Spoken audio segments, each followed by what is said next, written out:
किसानों के साथ एक आंदोलन में सम्मिलित हुए थे। क्या कुछ मांगे थी, उसको लेकर आपने किन-किन लोगों से बात की और आखिर में क्या आश्वासन मिला है? सबसे पहले तो मैं आपको धन्यवाद देना चाहती हूँ कि आपने आज किसान का मौके के लिए आज मुझे मेरी दो बात सुनने के बाद मुझे मौका दिया और मुझे अपनी बात रखने का मौका दिया।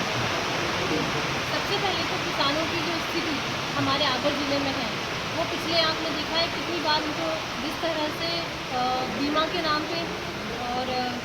कह सकते हैं कि 25 साल से उन्हें कहीं न कहीं भाजपा की सरकार आज तक जिस प्रकार से ठग रहे हैं और जो धोखा दे रहे हैं, छलावा कर रहे हैं हमारे आगर ज़िले के साथ, खास करके हमारे आगर ज़िले के साथ, मध्य प्रदेश के सभी किसानों के साथ।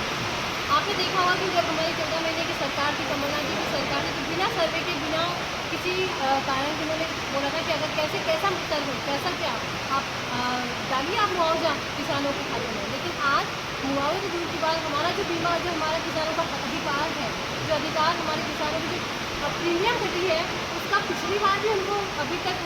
बीमा नहीं मिला और इस बार फिर उनको बीमे से वंचित कर दिया। ऐसा क्या कारण है? तो क्या मैं इसको साठगांठ मानूँ? इसमें क्या बीजेपी की सरकार और जो बीमा कंपनियाँ हैं उनके आपस में साठगांठ है? या तो पहले ये बता दें ऐसी कौन सी कंपनी है जिसकी प्रीमियम तो हम कर जाती है, लेकिन जब हमें बीमा मिलना होता है तो मिलता नहीं है। सर्वे के नाम पे आप छलावा कर रहे हैं, धोखा कर रहे हैं हमारे किसान का। कौन सा सैटेलाइट का ऐसा वो जो सर्वे हुआ है जो हमारे आगर ज़िले की फसल उनको दिखाई नहीं दे रही है। हमारे आगर ज़िले में सोयाबीन की फसल मतलब जिस प्रकार से होनी चाहिए, जितनी ज़्यादा आवक होनी चाहिए, उसकी 10% भी आज किसानों की आवक नहीं हुई है। आप मंडी में देखिए किसान किस तरह से थोड़ी सी अपनी सोयाबीन लेके जाते हैं, जो भावांतर का उन्होंने बात करते हैं वो समझिए आप कि उसकी जो उचित दाम है, मैं कहती हूँ उनको 5,000 से भी उनको खरीदी शुरू करना चाहिए, क्योंकि किसानों के पास क्वांटिटी बहुत कम है, बहुत कम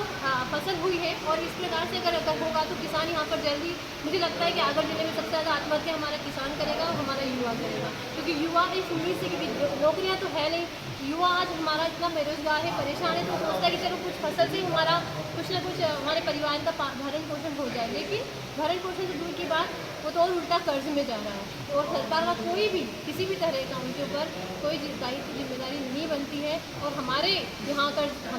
से हमेशा विधायक सांसद पिछले 25 साल से हमारी भाजपा की सरकार जो चुनकर बैठी हुई है, उनका किसानों के लिए कोई, उनका हृदय में कोई भाव नहीं है, कोई दया नहीं है, कोई उनके प्रति कोई आदर नहीं है। आज आप लोगों ने अधिकारियों से मुलाकात की, क्या आश्वासन मिला है और क्या कुछ चर्चाएँ होंगी? अधिकारियों से हमने अभी तो मंडी में हमने खरीदी चालू करवाई है कि जो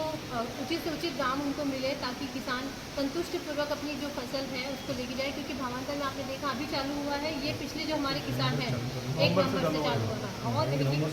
और इसके पहले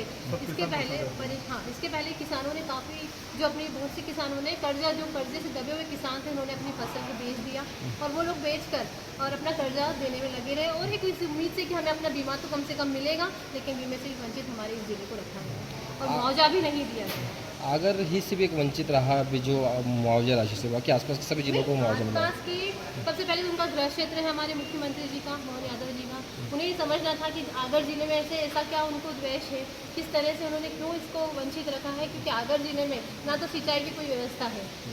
ना। किसान सबसे पहले तो खरीदी करता है जब भिजवाने की, तो उसको बहुत महंगा खरीदना पड़ता है। और जो पहले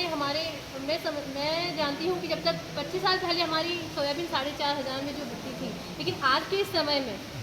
भी इसी का यही दाम है, तो उसको 3 गुना 4 गुना तो होना चाहिए, क्योंकि महंगाई किस तरह से बढ़ रही है, खाद महंगी है, भिजवारा महंगा है, दवाई महंगी है, तो किसान तो उल्टा कर्ज में ही आएगा ना। तो इस तरह से अगर किसानों के साथ नहीं व्यवहार सही किया तो हम तो उग्र आंदोलन करेंगे और किसानों के हक की लड़ाई निरंतर लड़ते रहेंगे। ज्ञापन था, क्या है मामला सर?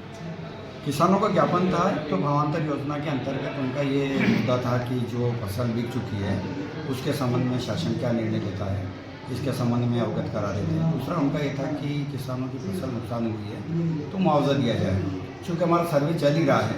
तो हम और हमारे SDM तहसीलदारों को निर्देश कर रहे हैं कि पूरी पारदर्शिता से इसका सर्वे फसलों का करा के RBC 6-4 में यदि कोई प्रभावित किसान पात्र पाए गए तो उनको सहायता राशि